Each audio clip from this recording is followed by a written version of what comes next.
So procedure room, the work of 2009-2010. It is a set of plates with drawings, and drawings in a manner of like Soviet medical books. There is some very popular book, like Popular Medical Encyclopedia, which was in maybe millions of Soviet houses, and like one of like most popular books in Soviet Union.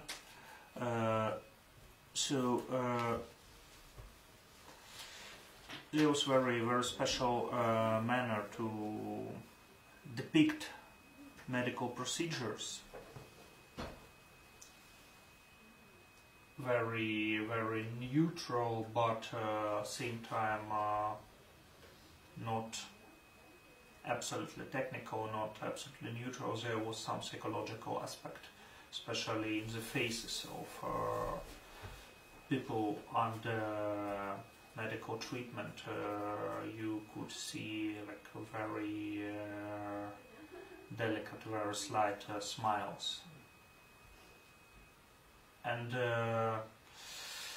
in this manner I depict tortures which were and which are used in Ukrainian police, then Ukrainian militia.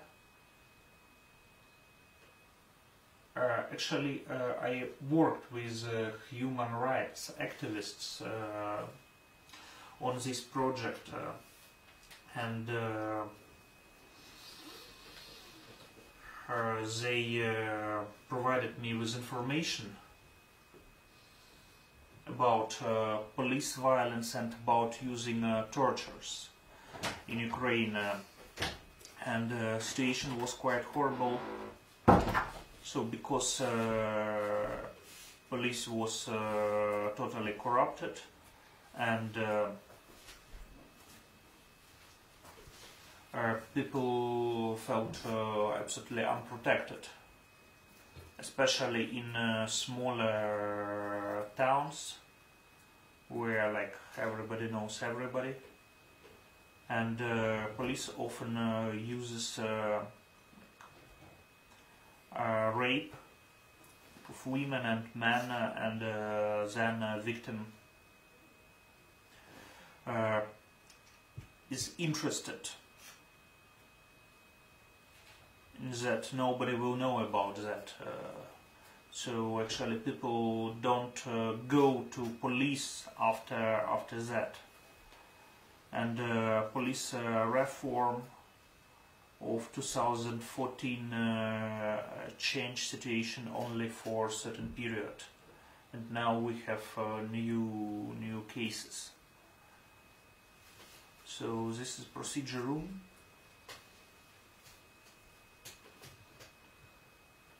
and then in 2009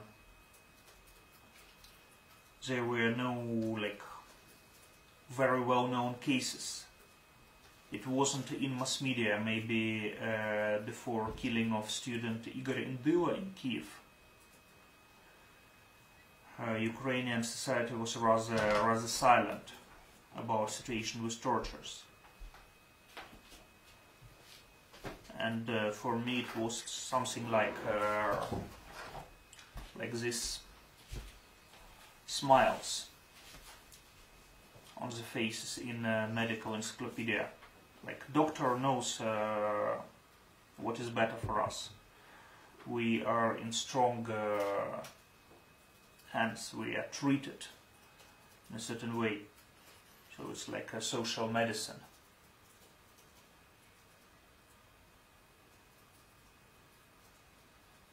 And I depicted certain like techniques used by Ukrainian and actually other post-Soviet police in Russia. It's the same. And these techniques even have names, like asphyxiation using a gas mask called slonik, like a little elephant.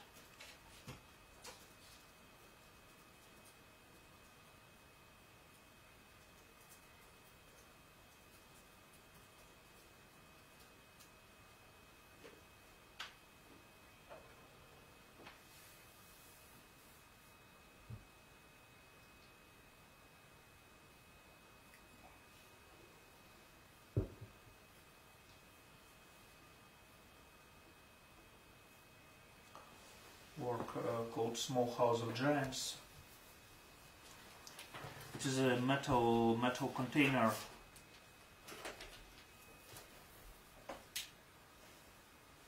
called bytovka, like workers, construction workers. When they work on the site, they live in such containers, and often they are very old, and actually it's not a proper condition for living. And this one was from 1980s. And it was still in use when I found it. And I added the facade in a style of like neo-modernist architecture of 60s, 70s, early 80s.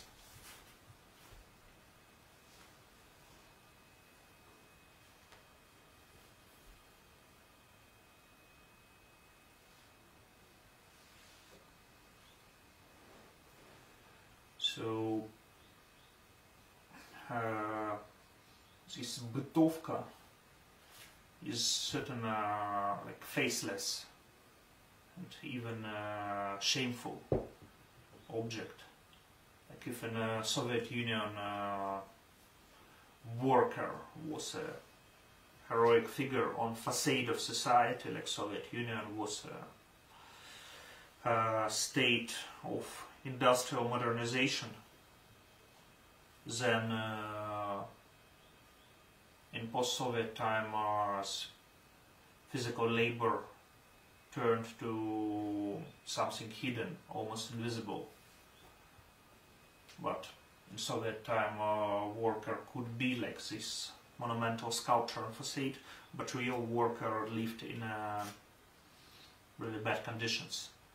But now this totalitarian period is over, so this facade is removed, but workers remained in the same rotten box. And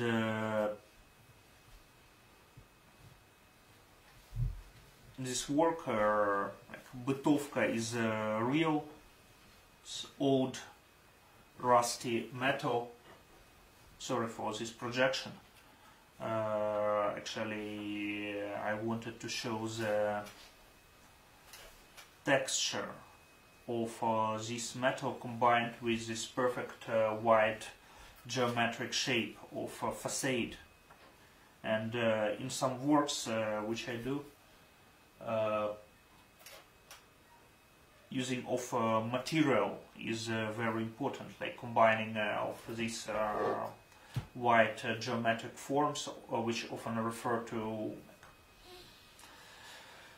modernist and avant-garde utopias of 20th century, with these poor materials of post-Soviet reality.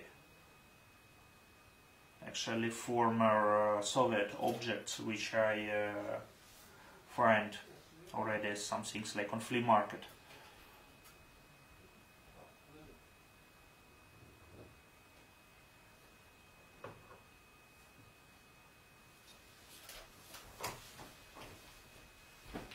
Word called babushka, like not babuся, but like it's a Russian word, babushka. It is a concrete construction, like something in between of like Brezhnev time Soviet concrete architecture and Roman mausoleums.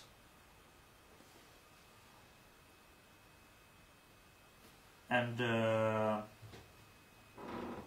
the backside is a glass vitrine with thousands of leaves of bread. The cheapest social bread, something called kirpichik. And during exhibition, the presence of the sculpture, the bread is rotting when the weather is hot. It gives humidity, like the condensate on the backside of the glass. And during several months, it was at Venice Biennial, it turns like totally black. So the sculpture has this solid concrete part and transforming organic part. Like it was like that in the end.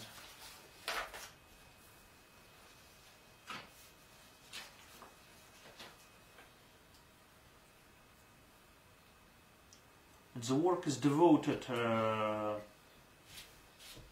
the former Soviet people, today's old people who like survive in like really inhuman conditions, and who are easily corrupted by just some packages with bread and salt and porridge which Ukrainian politicians just give to them before elections. And several, like the most terrible Ukrainian politicians were elected using this like petty corruption. Like former Kiev mayor Chernovetsky was called like porridge mayor. I don't know, Grechka in English. Sorry for my poor language.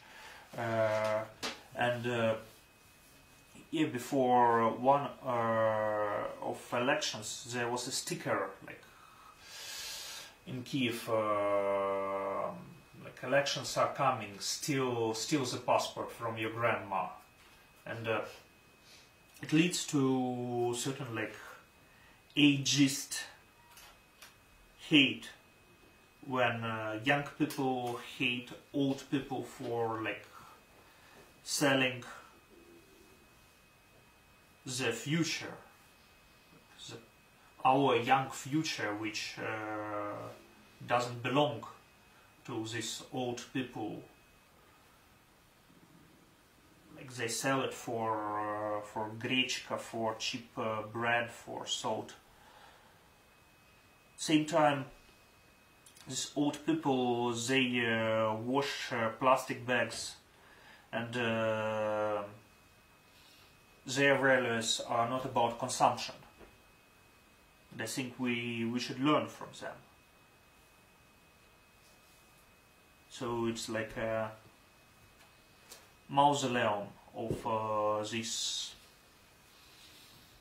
non-consumerist poor life.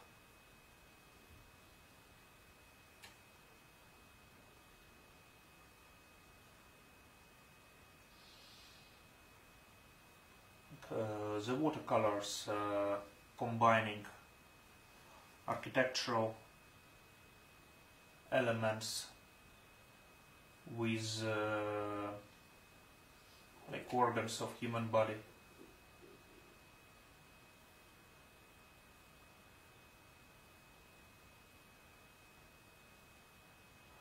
There was a well-known Renaissance drawing of so-called anthropomorphic city with a human figure where castle was standing on the head, the fortress walls on the shoulders, the market square was on the belly, and the streets with the houses on hips. So idea was that city is functioning like a human body, and all the parts are connected. And today's city is something rather sold part by part. Post-socialist and neoliberal transformations are about this barbarian privatization of parts, where the infrastructure is destroyed, where city turns into like visual chaos, where like citizens have no control on taking decisions.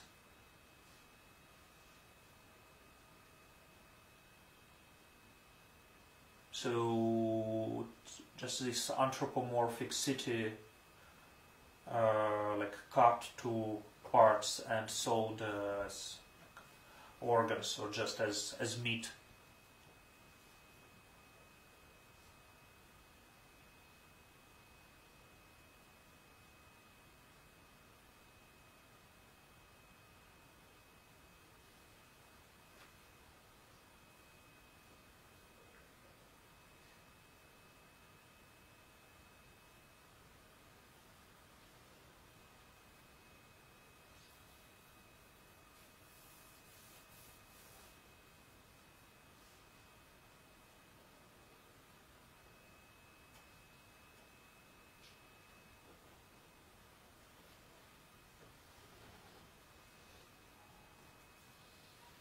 So some works from the period of 2013 until now are about memory politics in post-socialist societies. Here I combine the shapes of Soviet war memorials. I transform interior using the shapes taken like from war memorials, from pedestals of them, certain like expressive geometric forms, how representing the war, with a fragment. Actually it's a quote of quite well-known photo of Donetsk local history and natural history museum after the shelling. It was partly destroyed by Ukrainian artillery, and there was a photo with stuffed animals, with deer standing in between of ruin and like looking into the future.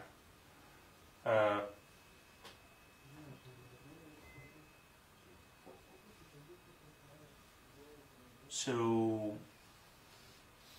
like two types of memory, monument and museum, but both in a quite traumatic condition.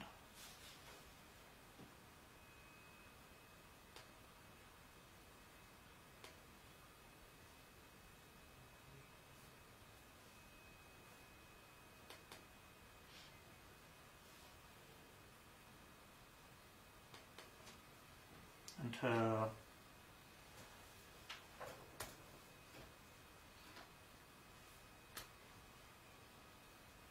other work with the same motive, it's called Shelter.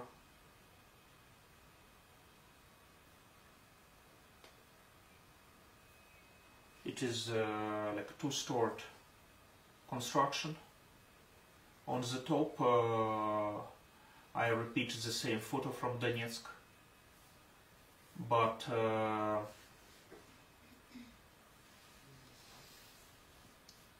when I reconstruct the ruin, I add rubber tires, which actually were an important element of barricades on Maidan in 2013-2014.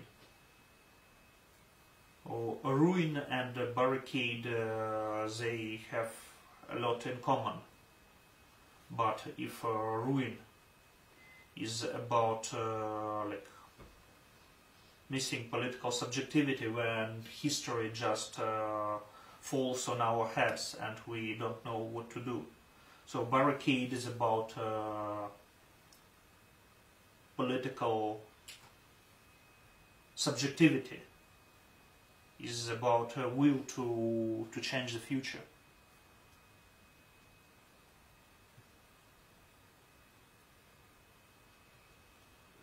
And below is a part like reconstructing the bomb shelter.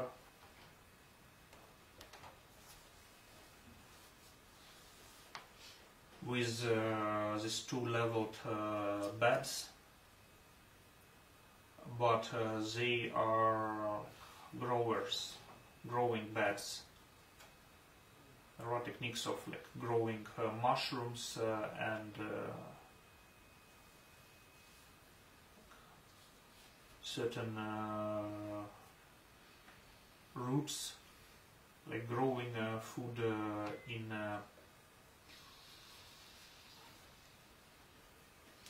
the basement, in let's say such shelters. So here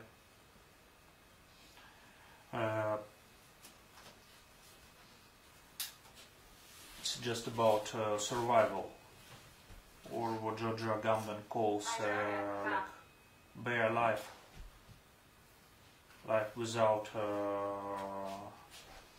this cultural,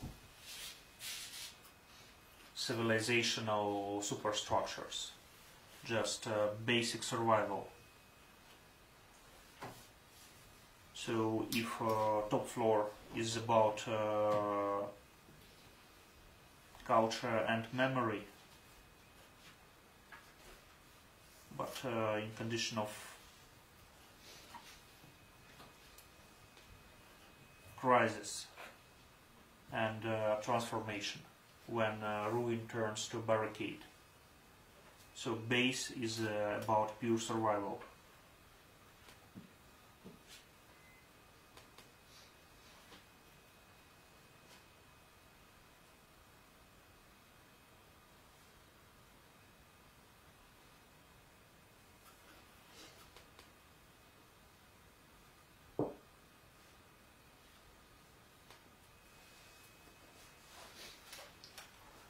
This is one version of a work called The Possessed Can Testify in Court. Actually, I have several works in different versions. I repeat the motifs very often, like moving slowly step by step. One of the versions was made in National Museum of Ukrainian History in Kiev. This one was done for Museum of Contemporary Art in Antwerp, in Belgium, and here I use objects from museum collections combined with objects from flea market and with objects I took like from the war zone in Donbass, and certain archival images, books and photographs, and some my own works, and I place them in this grid construction, which like refer to Rosalind Krauss, to idea of modernist grid, somehow to Mondrian, but also to like modernist design, modernist furniture. And I create this structure of like chaotic memory, where like individual memories like family stories and museum narration, and museum narration which is in transition, like in Ukraine during so-called decommunization, when a lot of aspects which refer to, let's say, positive image of Soviet past are erased, and new narrations and often new mythologies are implemented, like new mythology of Ukrainian national liberation movement, and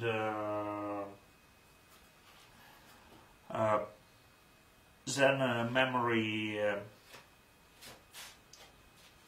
turns in something really poetic, when like new structures they are implemented through certain poetic logics. And now I work with mental health issues, and trying to connect them with problems of collective memorizing.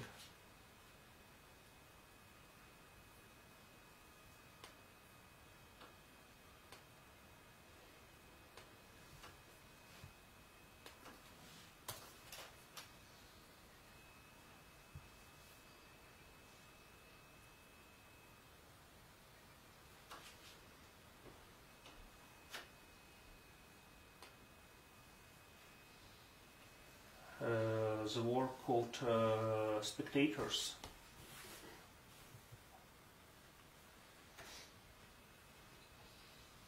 The series of charcoal drawings based on photographs made by Alexander Rodchenko. Rodchenko was one of key figures of early Soviet avant-garde, and then he was recognized as a book designer in already in Stalinist times, and also he made photographs of Gulag, showing actually Gulag as quite a good place where people like work in really proper conditions.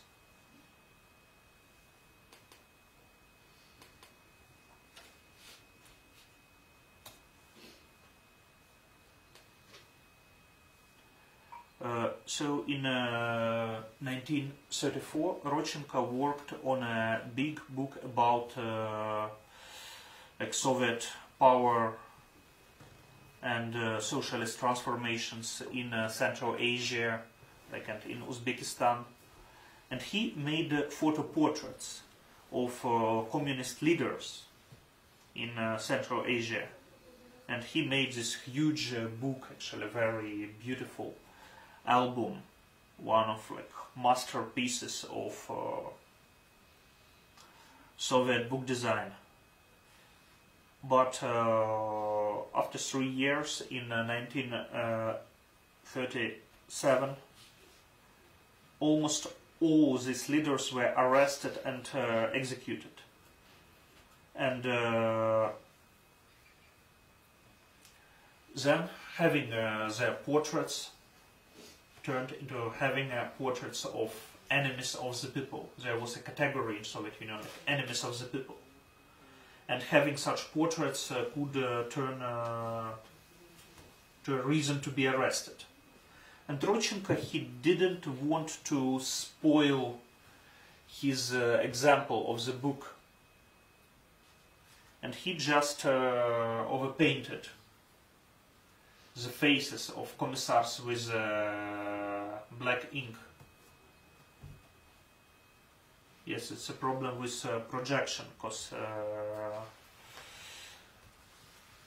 yeah, we cannot see that I added the mask on the face, so I made a copy of this photo, but I added some very simple, like archaic mask or child's drawing over this black spot.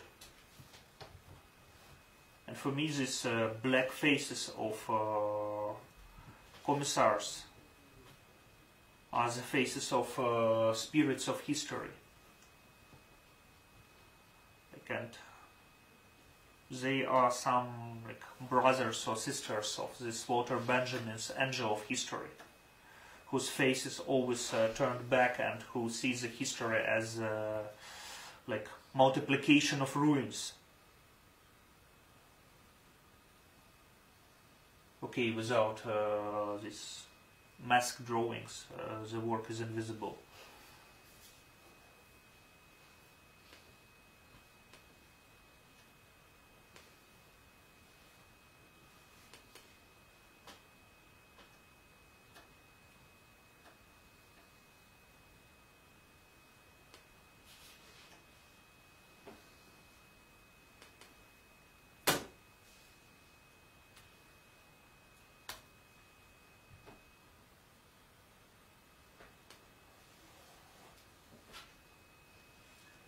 I'll show you some series of drawings,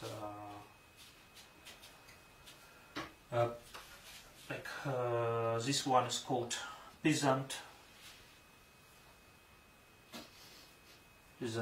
2, that are huge charcoal drawings based on photographs from Ukrainian 30s and mainly 1940s.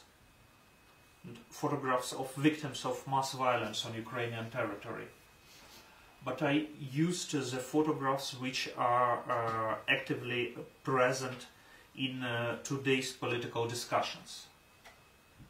So again, it's about today's politics of memory. It's not like just art about past, but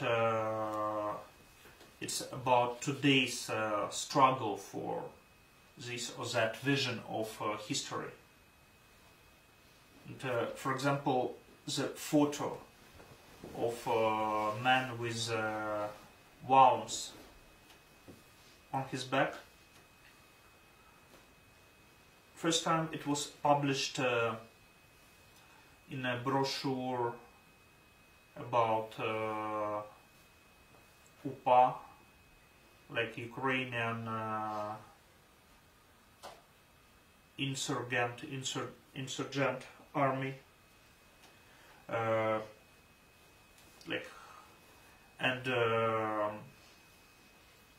it had a title Be Ivahiv, Ukrainian peasant tortured and killed by Polish Bolshevik gang.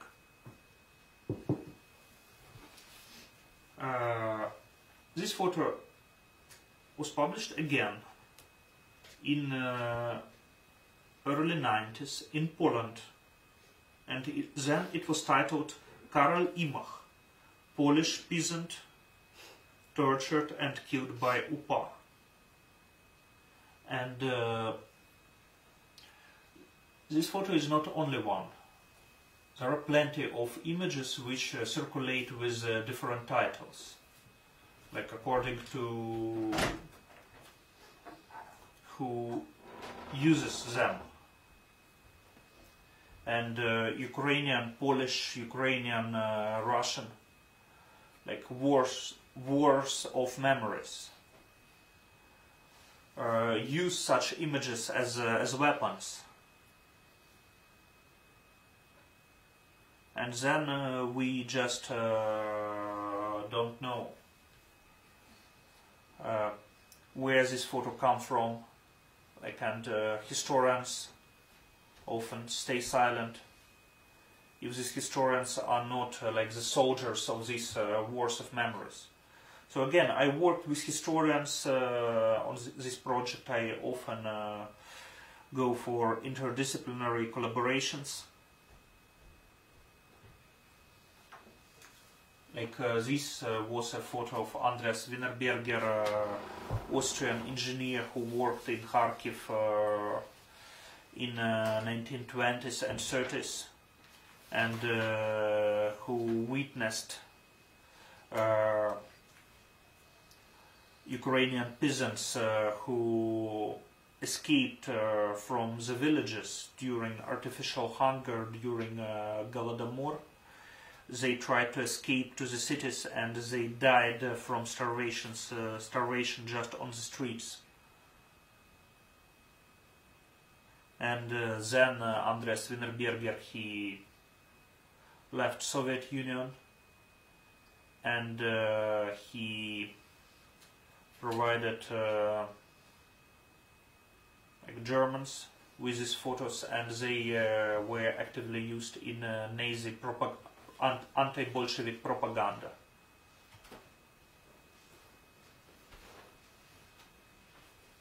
So the images have their stories, and somehow I just repeat the surface of the photo.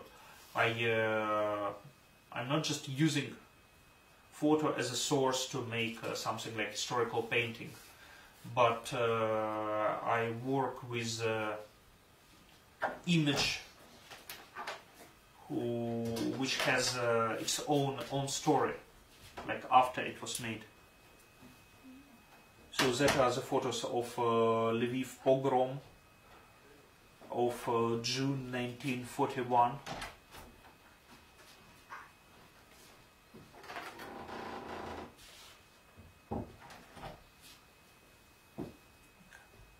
And this pogrom of Jewish people of Lviv was made by Ukrainians, by the hands of Ukrainians, after the start of German occupation. When Soviets left the city, they made mass executions. They killed people in prisons. And these people were in prisons just for their Ukrainian nationalism, or for example for their like small economic crimes. So very different people. And Soviets made this execution and left the city. Then Germans entered, and they forced Jewish people to bring these dead bodies to the street, like showing like, who is guilty. And then Ukrainians started the pogrom, and there was a Ukrainian, so-called Ukrainian People's Militia, which was formed by Organization of Ukrainian Nationalists.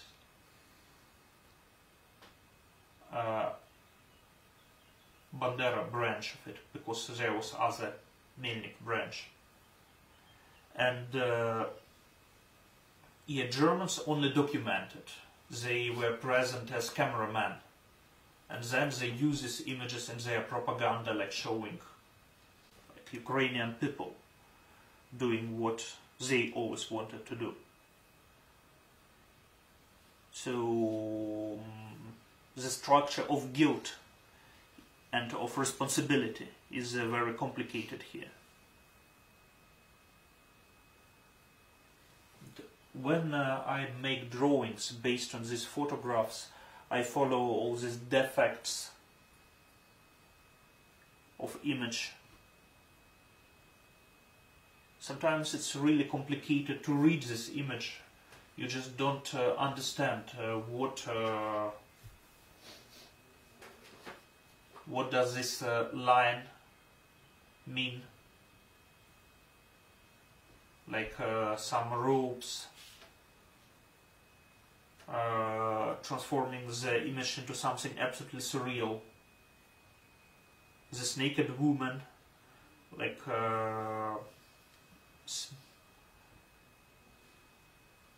man with a stick, the man with shoes, the hand entering the image. Sometimes the scene transforms into something like looking almost pornographic.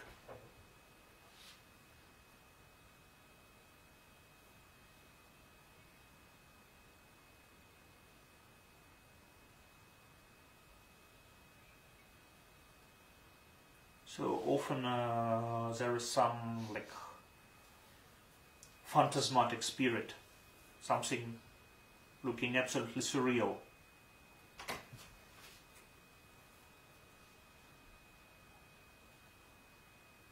The work called Branch, based on photos of victims from Volyn in 1943.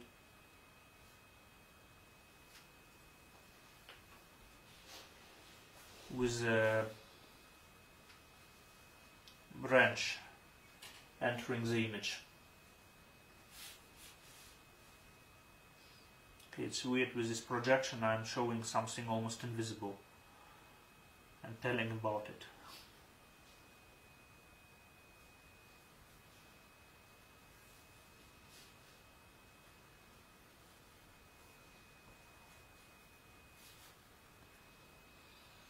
This area is called Chronicle, small ink drawings based on the same type of photos. Photos of victims of Soviets, of Germans, of Polish nationalists, of Ukrainian nationalists. Such images are almost never shown together, because people who want to speak about Soviet crimes, they rather avoid speaking about crimes of Ukrainian nationalists, and those who want to speak about Ukrainian nationalists, they avoid speaking about Soviet side or about Polish side.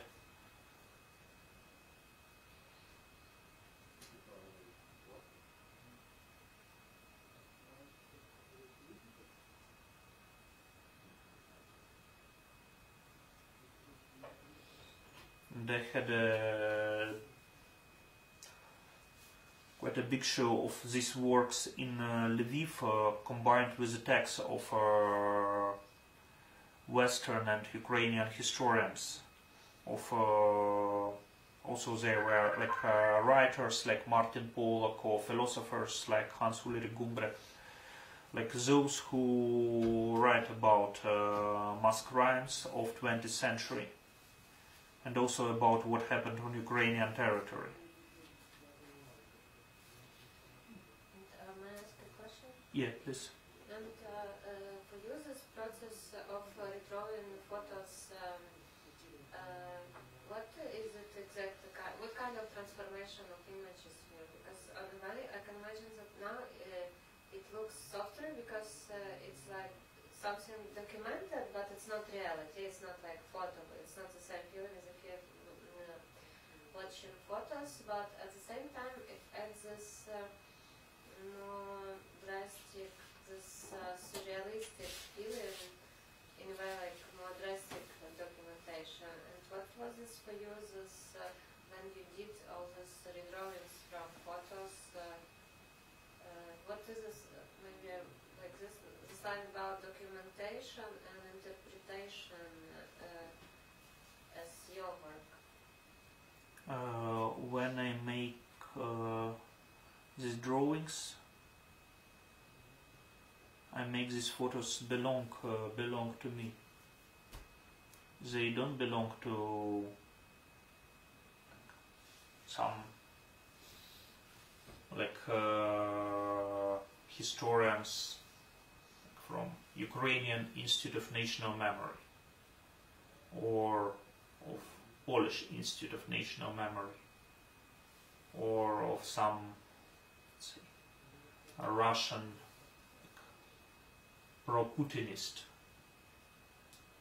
historians, or rather liberal historians. They don't belong to the sides of struggle. So often this memory is transformed to a weapon, actually in a struggle which produces new dead bodies, in fact. I try to create my own attitude, and it's really hard. Sometimes it's almost impossible, because all the field of memory is like privatized by different sides. like it seems like I have to join this or that side. But I have let's say certain utopia, such a vision of past and its traumas, which will not reproduce new dead bodies. Just concept of histories which is not about that we will win or we will be defeated or they will win. Yeah, I can tell, like, let's say, the concept of what I'm working on now. If I made works about state violence, police violence, I made works about violence about against the city or against the space we live in. And I made the works about historical violence and different techniques of collective memorizing and about memory of trauma. And now I work with mental health issues. And I try to make works where all these things will be together. And also I'm interested in say queer sensitivity, which can work not only in like gender and sexuality issues, but which can work towards like historical memory as well. And so I don't work in a certain like thematic field, but I want to have all these things in one work.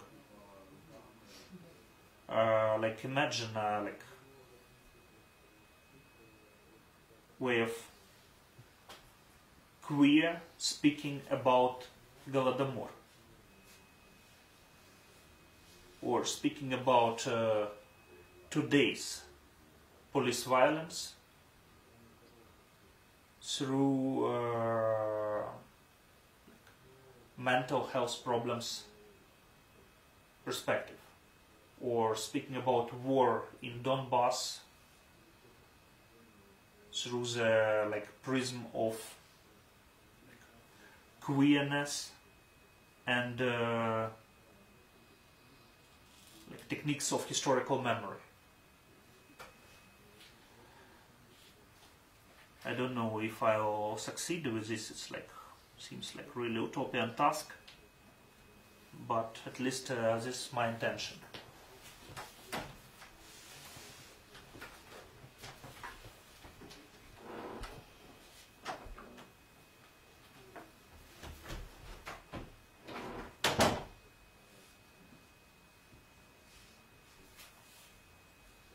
These images of hanged people with like sheets of cardboard paper with inscriptions, like it was a partisan, it was a communist, like a Jewish communist, and so on and so on.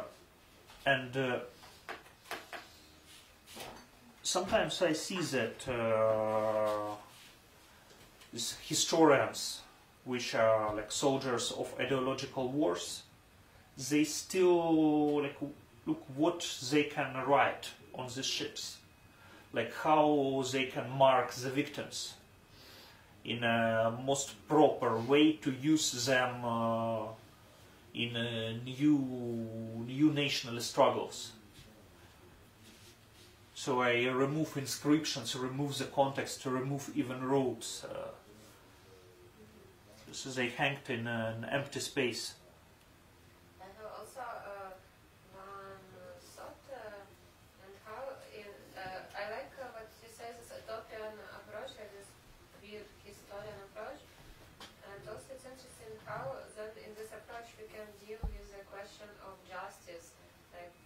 imagine like there was some crime against someone, and do we look for justice? Like, do we look for, I mean, looking for justice in some way could mean looking for who is guilty, right? Right? Like, who is guilty for something which happened. And how do you imagine in this utopian approach we can touch this question of historical justice, of looking for someone who is guilty? Or maybe there is another way to touch to reach the justice in the past. You know, in my understanding, justice is not about punishment only. It's about never again. It's about certain technique which will not let the thing repeat in the future. Okay, if we speak in a pure utopian way, which seems like irresponsible, even cynical. Okay, justice is about resurrection of all these people. But like, say, minimal program is not to let the things repeat. Or like historical narration which is dominating now is really nationalist, patriotic, male, militarist, and it has the logics of vendetta. Like what is justice for us, for them, is a new crime. So when they will be stronger than us, they will fight for their justice, like reproducing mass killing again and again and again. And I'm looking for the history which will be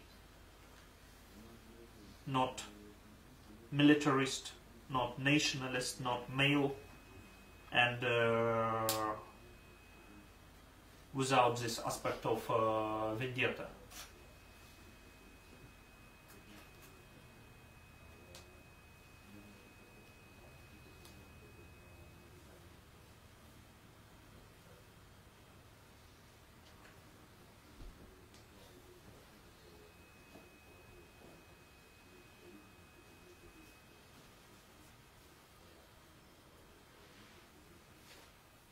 So it's time to finish.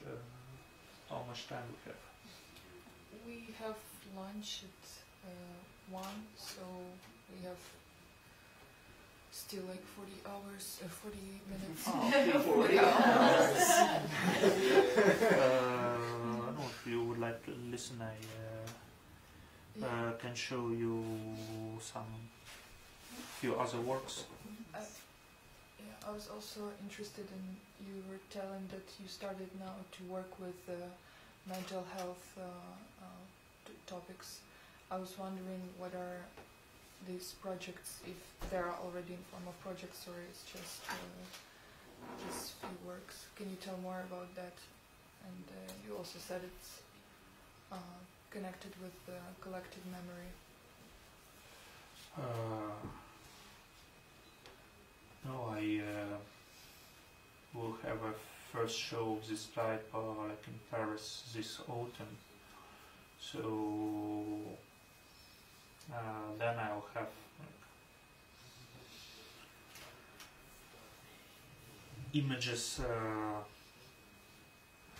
Now I work in collaboration with other artists, and I work with an artist named Antigona, who made a film with me as a main character, and there I work with certain aspects of borderline syndrome, like including self-harm, and this film has an aspect of snuff, in fact, like just self-harm in front of camera, and then reflecting different perspective, like both mental health perspective and gender perspective. Because then this character goes to the city in a female dress and becomes an object of violence of men who do it rather as a joke, but towards the body which is already like harmed with a knife, but it's hidden.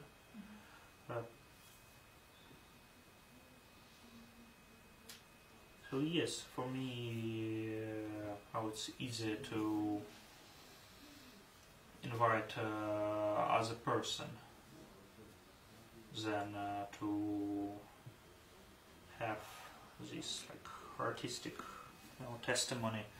But at the same time, I'm interested to use myself as an object of experiments. So it's also about subjectivity.